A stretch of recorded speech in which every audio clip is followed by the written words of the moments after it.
Masih bersama saya Adini dan kembali kami sampaikan berita Padang hari ini.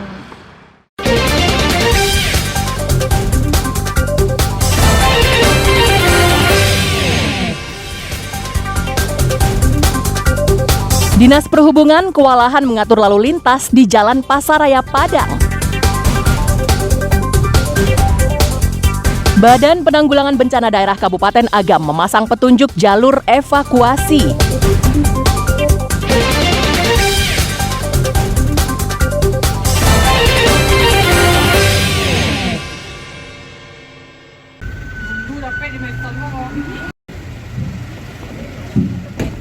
Sembilan wanita digiring ke markas Satuan Polisi Pamong Praja Bukit Tinggi karena terjaring razia penyakit masyarakat.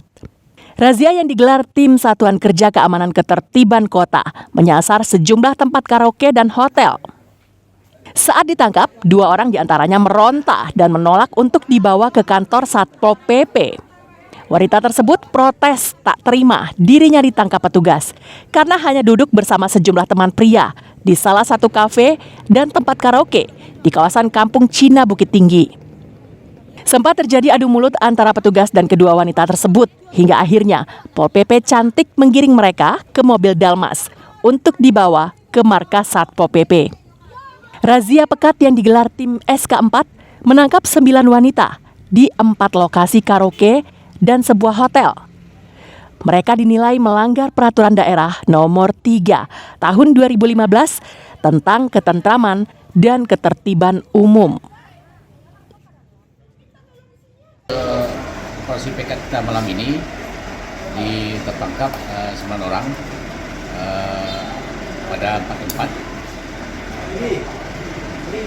Hasil ini kita proses sesuai dengan Perda 15 di 4 lokasi. Razia pekat ini merupakan yang pertama dilakukan di awal tahun 2023 ini dan akan menjadi agenda rutin bagi Satpol PP sebagai aparat penegak perda. Pasalnya, Kota Bukit Tinggi merupakan destinasi wisata yang ramai dikunjungi wisatawan sehingga rawan pelanggaran perda. Dina Amrina melaporkan dari Bukit Tinggi.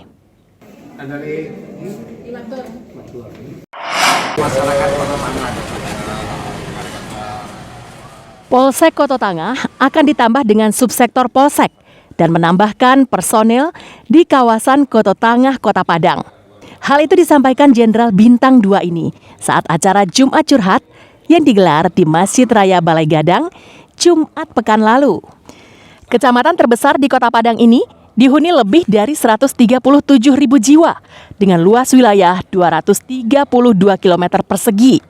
Daerah yang seluas itu kini hanya dilayani 51 personil Polsek Koto Tangah. Menurut Kapolda, aturan di berbagai negara di dunia, satu polisi maksimal melayani 250 orang. Sedangkan di Indonesia rata-rata satu polisi melayani 500 hingga 700 orang. Namun wilayah Kota Tangah seorang polisi melayani lebih dari 2.500 orang. Ini minimal 2 lagi, berarti 3. 1 polsek, 2 subsektor yang tadi untuk mempermudah jangkauan dan juga waktu dari masyarakat yang mengadu atau melapor. Dan polisi pun dalam melayani masyarakat pun ya menjadi lebih dekat karena ada lingkungan-lingkungan tertentu yang mereka layani, ada batasan-batasan itu. Nanti insya Allah itu akan terwujud, kita harus punya konsep dulu dan kemudian nanti kita membuat secara mekanisme dan prosedur yang tepat. Penambahan subsektor dan pos polisi di Koto Tangah akan direalisasikan beberapa bulan yang akan datang setelah tim selesai melakukan kajian.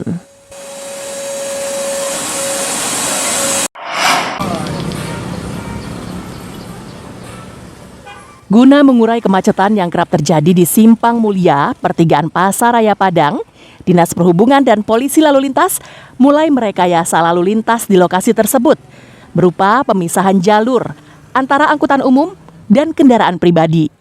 Pemisahan dilakukan dengan cara memberi pembatas menggunakan water barrier dan rambu-rambu penunjuk arah angkutan pribadi dengan angkutan umum. Jalur kanan untuk angkutan umum dan jalur kiri untuk mobil pribadi. Sejumlah warga pun mengapresiasi langkah yang dilakukan oleh Dishub Kota Padang.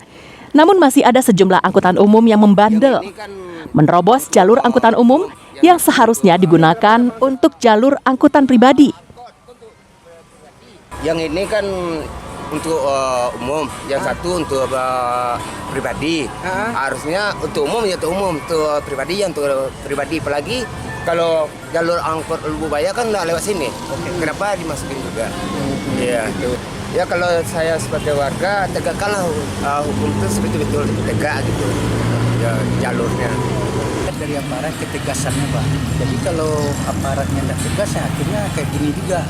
Hilang petugas kan seperti itu jadinya, kayak main kucing-kucingan lah. Kalau ada petugas dia hilang, nanti kalau udah pergi petugas dia akan kembali seperti sedia kala. Saya kalau dapat ini dipertahankan dan lebih ditingkatkan lagi. Kalau bisa dibuka posnya di sini, kan jangan pos, kan kami ada pos itu, cuma sekedar untuk mejeng aja gitu. Petugas Dinas Perhubungan berjaga di lokasi agar para pengendara mematuhinya. Pengendara yang nakal terancam ditindak petugas jika tak mengindahkan rambu-rambu ini. Kalau tindakan petugas, kalau ada yang oranye itu yang masuk jalur yang pribadi, tetap kita tindak atau kita suruh mundur. Rekayasa arus lalin ini masih tahap uji coba untuk mengatasi kemacetan. Jika rekayasa yang dilakukan Dishub berhasil, maka akan dipermanenkan. Robi Ham melaporkan dari Padang.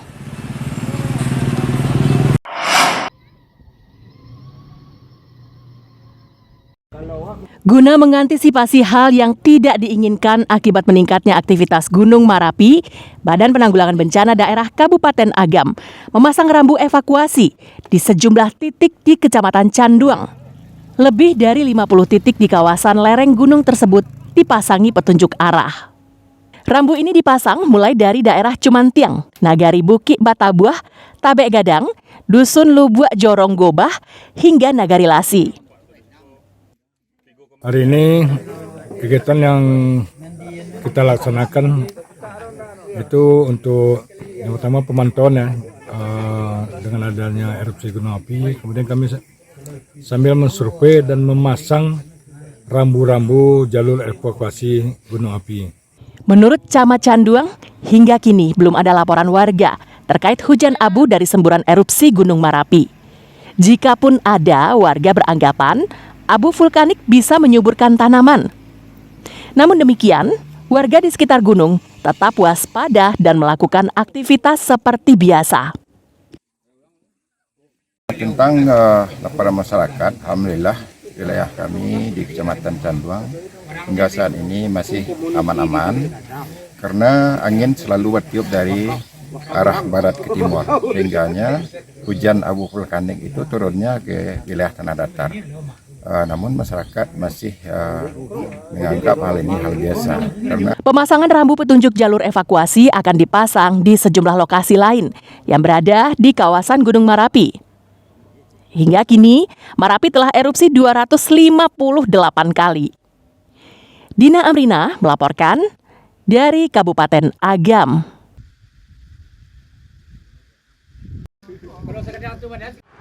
Pemirsa, demikianlah perjumpaan kita dalam Berita Padang hari ini. Saya Adini dan tim redaksi yang bertugas pamit undur diri.